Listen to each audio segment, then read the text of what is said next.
আছে জনবল, ওষুধপত্র, যন্ত্রপাতি, আসবাবপত্র, নেই শুধু ভবন।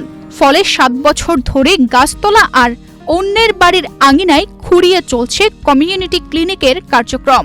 ফুলবাড়ী সদর ইউনিয়নের দাসিয়ারছড়া, কামালপুর ও বালাতারি, যেখানে কমিউনিটি ক্লিনিকের সার্বিক ব্যবস্থাই অচল।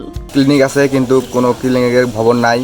তারপরে এখানে ওষুধ নিতে হয় খোলা জায়গায় থাকে, দাঁড়িয়ে থেকে। এখানে কিন্তু ক্লিনিক আছে, মানে ভবন নাই। হ্যাঁ, আমরা যে ওষুধপাতি নেব মানে ঝড় বৃষ্টি আসে তা নিতে পারি না, অনেক আমার কষ্ট হয় খুব। এখন ভবন ছাড়া এখানে তো জায়গা, মানুষের বাড়ির জায়গা দিয়েছে, সেখানে বসার জায়গা নাই, ঝড়ি আসলে ভিজে যাই, নানান বিশৃঙ্খলা। আবহাওয়া খারাপ হলেই কার্যক্রম বন্ধ হয়ে যায়। ফলে 12,000 মানুষ প্রয়োজন মতো চিকিৎসা ও ওষুধ না পেয়ে খালি হাতে ফিরে যান। এক গাছের তলায় বৈশা এখানে গ্রামে যত লোকজন আসে তাদেরকে সেবা দেওয়া হয়, কিন্তু এখন এই দীর্ঘ 3-4 মাস থেকে সেই সেবা দেওয়ার মতো ওষুধটাও নাই। তারা কিভাবে সেবা দেবে? তাদের বসার মতো জায়গা নাই, বড় বড় ডক্টরেরা আসে এখানে বসতে পারে না। খোলা জায়গায় বসে চিকিৎসা দিতে হয়। নারীরা অনেক সময় লজ্জায় সমস্যার কথা বলতে পারে না। ভবন না থাকার কারণে যেটা মেইন সমস্যা হয়েছে যে অনেকে আসে, তারা সেবা নিতে পারে না।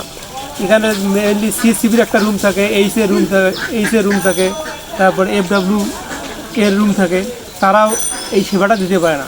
কারণ যখন রুগী এসে তাদের সাথে কথা বলবো, তার পরিবেশ থাকে না। একসঙ্গে অনেক লোক আসে, যে কেউ যে কিছু খোলামেলা বলবে, তার কী সমস্যা, ব্যক্তিগত বা কোনো সমস্যা থাকে, সেটাও তার বলার সুযোগ পায় না।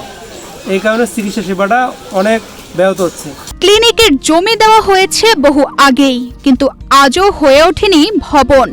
ভবন হলে মানুষ ঠিকমতো চিকিৎসা পেত, এমন মন্তব্য করেন জমিদাতারা।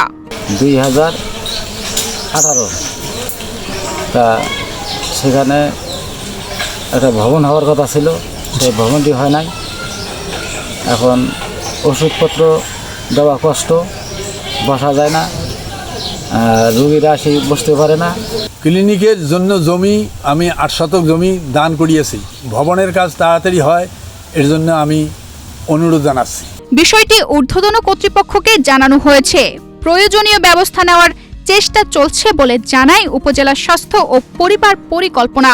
আমরা ঊর্ধ্বতন কর্তৃপক্ষের সাথে কথা বলেছি এবং এই বিষয়টা অবগত করেছি যে এখানে যে অবকাঠামোগত কারণে যে স্বাস্থ্যসেবার যে সমস্যা আছে, সেটা যেন দ্রুতগতিতে সমাধানের বিষয়টা যেন হয়, সেজন্য আমরা ঊর্ধ্বতন কর্তৃপক্ষের সাথে কথা বলেছি এবং আবারও ওনারা এই বিষয়ে যেন খুব দ্রুতগতিতে পদক্ষেপ নেন।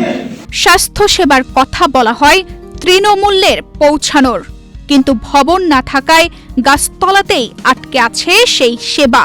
প্রশ্ন একটাই, আর কতদিন গাছতলাতেই চলবে মানুষের চিকিৎসা? তানজিদা রহমান, ইনায়া, বাংলাদেশ প্রতিদিন।